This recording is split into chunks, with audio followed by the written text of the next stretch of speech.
भारत धार्मिक विविधताओं का देश है, यानी हमारे देश में अलग अलग तरह के धर्म पाए जाते हैं और प्रत्येक धर्म का एक विशेष महत्वपूर्ण स्थान होता है। ऐसा ही एक स्थान है इस्लाम का भी, जहां पर सऊदी अरब के मक्का को बहुत विशेष माना जाता है। अब इस पूरे विषय को लेकर हाल ही में एक खबर सामने आई है। खबर यह है कि भारत सरकार द्वारा हज यात्रा को लेकर जो एक वीआईपी कल्चर चला रहा था, उस वीआईपी कल्चर को समाप्त करने की कोशिश की जा रही है। आज इस वीडियो में हम इसी विषय से संबंधित तमाम पहलुओं को जानने की कोशिश करेंगे। मेरा नाम है अक्षय और आपका स्वागत है दृष्टि आईएएस की इस नई वीडियो में।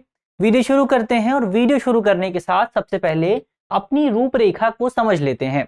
तो वीडियो में सबसे पहले हम न्यूज यानी खबर की बात करेंगे, जिसको हमने देखा भी कि वीआईपी कल्चर को समाप्त करने की बात की जा रही है। इसके बाद हज यात्रा के विषय में कुछ बुनियादी बातें जानेंगे और भारत सरकार की हज नीति क्या रही है उसको समझेंगे। इसके अलावा ये जो वीआईपी कोटे की बात की जा रही है, ये वीआईपी कोटा क्या है और इससे जुड़ा विवाद क्या है, उस विवाद को समझेंगे, सरकार के निर्णय को समझेंगे। इसके बाद अंत में एक प्रश्न पर भी बात करेंगे। आज का जो पूरा विषय है वो सामान्य अध्ययन प्रश्न पत्र 2 से संबंधित है और आप इसे मुख्य तौर पर भारतीय समाज और अंतर्राष्ट्रीय संबंध जैसे खंडों से जोड़कर देख सकते हैं। चलिए वीडियो शुरू करते हैं और सबसे पहले हज यात्रा के बारे में कुछ बुनियादी बातों को जान लेते हैं। तो हज यात्रा क्या है? तो हम जानते हैं कि हज यात्रा एक वार्षिक इस्लामिक तीर्थ यात्रा है, जिसमें दुनिया भर में इस्लाम को मानने वाले जो तमाम लोग हैं वो एक जगह पर एकत्रित होते हैं, एक जगह की यात्रा करते हैं। कौन सी है वो जगह? तो उस जगह का नाम है पवित्र शहर मक्का। कहां पड़ता है ये पवित्र शहर? तो ये पवित्र शहर पड़ता है सऊदी अरब में। तो दुनिया भर के तमाम इस्लाम को मानने वाले लोग हर साल सऊदी अरब की यात्रा करते हैं, मक्का की यात्रा करते हैं और इस यात्रा को एक विशेष स्थान दिया जाता है इस्लाम धर्म में।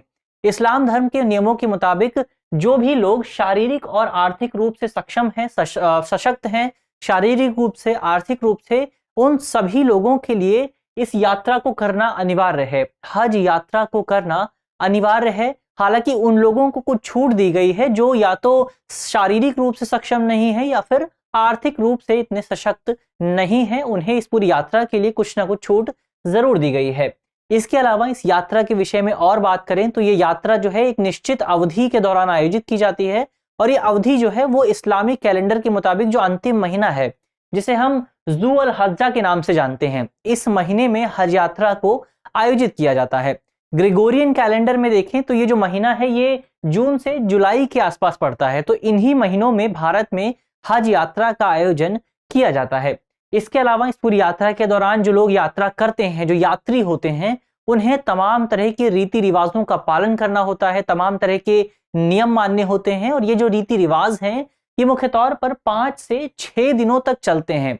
और ऐसा कहा जाता है कि यदि आप इनमें से कोई भी रीति रिवाज छोड़ देते हैं, कोई भी नियम का पालन नहीं करते हैं, तो आपकी यात्रा सफल नहीं मानी जाएगी। यानी यात्रा के दौरान सभी नियमों का पालन करना अनिवार्य होता है। अब इस यात्रा के महत्व को इस बात से समझा जा सकता है कि हर साल लाखों लोग इस यात्रा में शामिल होते हैं। साल 2019 की एक रिपोर्ट के मुताबिक सऊदी अरब में इस यात्रा में शामिल होने के लिए तकरीबन 1.9 मिलियन लोगों ने भागीदारी की थी। 1.9 मिलियन लोग इस यात्रा में शामिल हुए थे। तो जब जाहिर तौर पर इतनी बड़ी मात्रा में सऊदी अरब में लोग पहुंचेंगे तो सऊदी अरब की सरकार के लिए, वहां के प्रशासन के लिए इतने बड़े संख्या में लोगों को मैनेज करना बहुत ज्यादा मुश्किल हो जाएगा, बहुत ज्यादा चुनौतीपूर्ण हो जाएगा। तो सऊदी अरब की सरकार के लिए जब यात्रा का महीना आता है, जब यात्रा का समय आता है, तो एक बड़ी लॉजिस्टिक चुनौती उत्पन्न हो जाती है। सऊदी अरब की सरकार के लिए लोगों के आवास की व्यवस्था करने की चुनौती होती है, लोगों को भोजन प्रदान करने की चुनौती होती है और सबसे बड़ी चुनौती है लोगों को सुरक्षा प्रदान करने की चुनौती, सेफ्टी प्रदान करने की चुनौती। अब यहाँ एक विशेष बात यह भी है, हमने पहले ही भी बात की कि ये जो यात्रा है, ये यात्रा केवल एक निश्चित अवधि में आयोजित होती है। यानी एक ही निश्चित अवधि के दौरान सऊदी अरब में बहुत बड़ी मात्रा में लोग पहुंचते हैं। तो उन लोगों को मैनेज करना सऊदी अरब की सरकार के लिए एक बड़ी चुनौती बन जाती है और इसी चुनौती को ध्यान में रखते हुए सऊदी अरब की सरकार द्वारा एक सिस्टम बनाया गया है, एक प्रणाली बनाई गई है। इस प्रणाली के तहत सऊदी अरब की सरकार ये तय करती है कि हर साल कितने लोग सऊदी अरब में हज की यात्रा कर सकेंगे और इसी संख्या के आधार पर देशवार कोटा आवंटित किया जाता है। यानी सऊदी अरब की सरकार हर साल देशों को ये संख्या देती है, देशों को ये कोटा निर्धारित करती है कि उस निश्चित देश से कितने लोग हज की यात्रा कर सकेंगे, कितने लोग सऊदी अरब की यात्रा कर सकेंगे। अब ये जो यात्रा का कोटा है, ये कोटा मुख्य तौर पर उस देश में जो मुस्लिम आबादी है, जो मुस्लिम जनसंख्या है, उस जनसंख्या के आधार पर तय की जाती है। लेकिन यहाँ सबसे विशेष बात यह है कि ये कोटा हमेशा से ही एक राजनयिक मुद्दा रहा है, एक डिप्लोमेटिक इशू रहा है। और यही वजह है कि जब ये यात्रा का समय आता है तो दुनिया भर की जो तमाम सरकारें हैं वो सऊदी अरब की सरकार के साथ वार्ताएं करती हैं, बैठक करती हैं, और ये तय करने की कोशिश की जाती है, ये प्राप्त करने की कोशिश की जाती है कि उन देशों की सरकारों को सऊदी अरब से ज्यादा कोटा मिल सके, ज्यादा से ज्यादा सीटें आवंटित की जा सकें। तो ये तो हज यात्रा के विषय में कुछ बुनियादी बातें हुई। अब भारत की क्या नीति रही है, भारत सरकार की हज यात्रा को लेकर क्या नीति रही है, उस नीति को समझने की बात करें तो बीते दिनों 9 जनवरी 2023 को सऊदी अरब के जेद्दा में जो भारत का वाणिज्यिक दूतावास मौजूद है, जो काउंसलेट मौजूद है, उस काउंसलेट ने एक ट्वीट किया था। इस ट्वीट में बताया गया था कि हाल ही में भारत सरकार और सऊदी अरब के प्रशासन द्वारा भारत और सऊदी अरब के प्रतिनिधियों के बीच एक द्विपक्षीय समझौते पर हस्ताक्षर किए गए हैं। ये जो समझौता है ये मुख्य तौर पर 2023 की हज यात्रा को लेकर है, और इस समझौते के तहत भारत को इस साल 1,75,025 सीटें आवंटित की गई हैं, जो कि अब तक इतिहास में सबसे बड़ी संख्या है।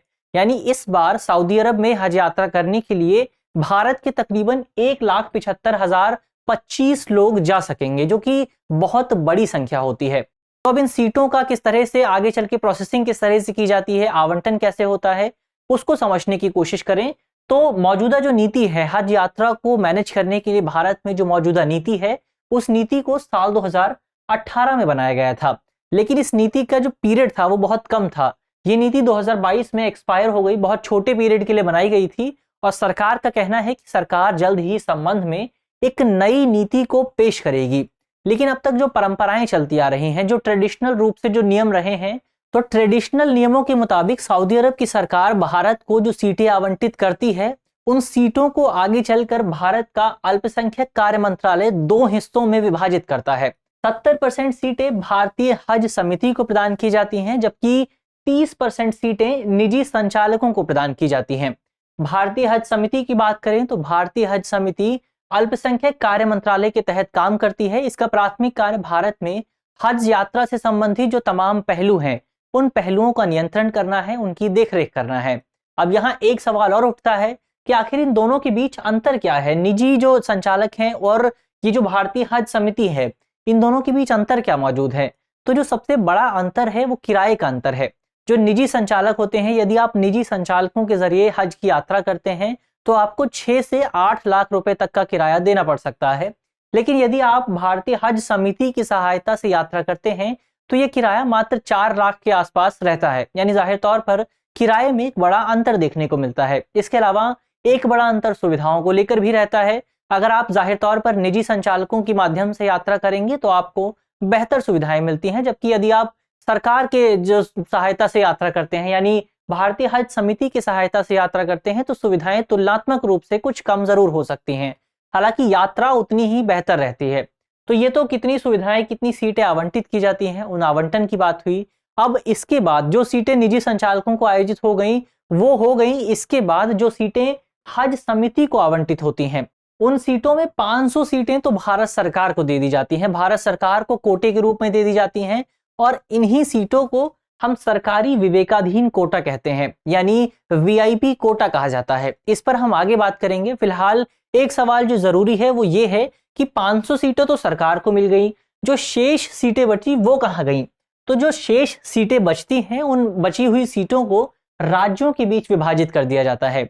राज्यों के बीच, राज्यों में जो जनसंख्या है, मुस्लिम समुदाय की जो जनसंख्या है, उसके आधार पर राज्यों में सीटों का आवंटन किया जाता है, और फिर राज्य सरकारें आम मुस्लिम समुदाय के लोगों से आप एप्लीकेशन मंगवाती हैं कि कौन कौन हज यात्रा करना चाहते हैं, और यदि जितनी सीटें आवंटित हुई हैं और जो एप्लीकेशन आई हैं, दोनों के बीच अंतर मौजूद है। यदि एप्लीकेशन ज्यादा आ जाती हैं तो ऐसे में वहां की जो सरकार है, जो राज्य सरकार है, वो एक ड्रॉ का आयोजन करती है और रैंडम आधार पर, यदृच्छित आधार पर लोगों का चयन किया जाता है, यानी किसी को विशेष महत्व या तरजीह देने के प्रयास नहीं किया जाता। तो ये तो भारत में हज पॉलिसी की बात हुई, हज नीति की बात हुई। अब यहाँ पर हमने वीआईपी कोटे की बात की थी। वीआईपी कोटा क्या होता है उसको भी समझ लेते हैं, इसमें किसको कितनी सीटें मिलती हैं उस पर बात कर लेते हैं। तो वीआईपी कोटे हमने पहले ही बात की थी कि हज समिति को जिस सीटें मिलती हैं उसमें से 500 सीटें भारत सरकार को दे दी जाती हैं। अब आगे चलकर इन सीटों को भी दो हिस्सों में विभाजित किया जाता है। पहला हिस्सा है हज समिति का जिसे 200 सीटें मिलती हैं, और दूसरा हिस्सा है भारत सरकार का जिसे 300 सीटें मिलती हैं। अब यहाँ आप एक सवाल और पूछ सकते हैं कि हज समिति को तो हमने पहले ही बहुत सारी सीटें दे दी थी, तो अब दोबारा सीटें क्यों दी जाएं? तो हज समिति को जो पहले सीटें मिली थी वो सीटें अब राज्यों में बंट गई हैं। तो हज समिति के पास अब केवल 200 सीटें बची हैं और भारत सरकार के हिस्से में आई 300 सीटें। और ये जो 300 सीटें भारत सरकार के पास आई हैं, इन 300 सीटों को जो भारत में प्रमुख इंपॉर्टेंट पोस्ट हैं उनमें विभाजित किया जाता है। विभाजन की बात करें किस किस को कितनी सीटें मिलती हैं, तो इन सीटों में से भारत के राष्ट्रपति को 100 सीटें मिलती हैं, प्रधानमंत्री को 75 सीटें मिलती हैं, उपराष्ट्रपति को 75 सीटें मिलती हैं और अल्पसंख्यक मामलों के मंत्री को 50 सीटें मिलती हैं। वर्तमान में भारत की अल्पसंख्यक मामलों की मंत्री स्मृति ईरानी हैं जिन्हें 50 सीटें मिली हैं, और उन्होंने ही अपने हालिया एक बयान में इस पूरी व्यवस्था को, यानी इन तमाम लोगों को जो सीटें मिल रही हैं, इन सीटों की व्यवस्था को समाप्त करने से, पूरी तरह से समाप्त करने की बात की है। और इन तमाम जो 300 सीटें हैं, इन 300 सीटों को भी जनरल कोटे में विभाजित कर दिया जाएगा। यानी इसकी वजह से भारत के जो आम लोग हैं, आम मुस्लिम समुदाय के लोग हैं, उनको सहायता मिल सकेगी।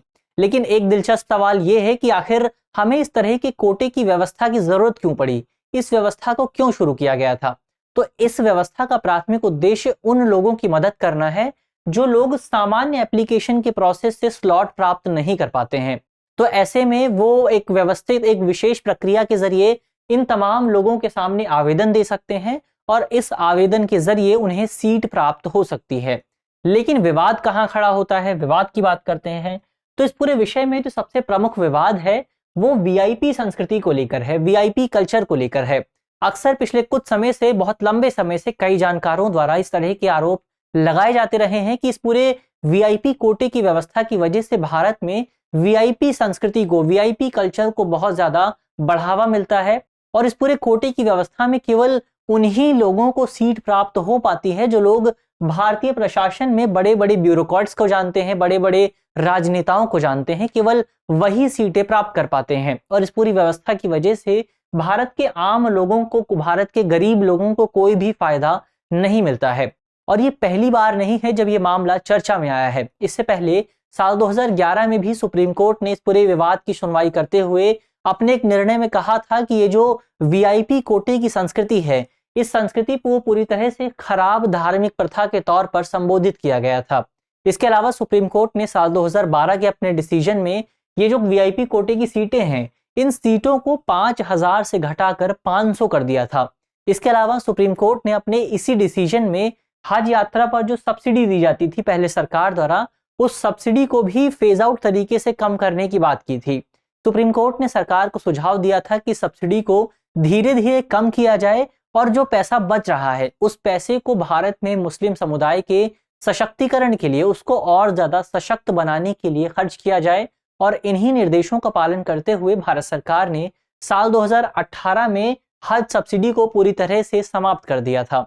तो ये तो विवाद की बात हुई। तो हमने देखा कि किस तरह से भारत सरकार ने जो हालिया निर्णय लिया है, इस निर्णय के जरिए भारत के आम लोगों को, आम मुस्लिम समुदाय के लोगों को काफी ज्यादा मदद मिल सकेगी, और जो लोग पहले स्लॉट प्राप्त नहीं कर पाते थे उन लोगों को भी हज यात्रा के लिए अब स्लॉट मिल सकेगा। तो ये तो खबर की बात हुई। अब अंत में प्रश्न की बात कर लेते हैं। प्रश्न जो हमारा प्रीलिम्स का है, हमारा प्रश्न है कि निम्नलिखित में से किसको सरकारी विवेकाधीन कोटे यानी वीआईपी कोटे के तहत सीटें आवंटित नहीं की जाती हैं? हमारे ऑप्शन है, ऑप्शन ए राष्ट्रपति को, ऑप्शन बी प्रधानमंत्री को, ऑप्शन सी उपराष्ट्रपति को, या फिर ऑप्शन डी सीजेआई यानी भारत के मुख्य न्यायाधीश को। तो आप कमेंट बॉक्स में सवाल का जवाब दे सकते हैं। मुझे उम्मीद है कि इस वीडियो के जरिए जिन बिंदुओं पर चर्चा की गई है वो आपको समझ में आएंगे, और यदि आपके प्रश्न पत्र में इससे संबंधित कोई भी सवाल आता है तो आप उसे आसानी से हल कर सकेंगे। इसके अलावा हमने दृष्टि चैनल पर एक नया प्रोग्राम शुरू किया है। हमारा जो नया प्रोग्राम है वो इंडियन एक्सप्रेस अखबार के एनालिसिस से संबंधित है, जिसमें अखबार की सभी प्रमुख खबरों पर विस्तार पूर्वक चर्चा की जाएगी और ये चर्चा जाहिर तौर पर आपकी तैयारी में आपके लिए मददगार साबित हो सकती है। तो इस प्रोग्राम को देखना बिल्कुल ना भूलें। हमारा ये प्रोग्राम रोज 1 बजे प्रसारित होता है। धन्यवाद।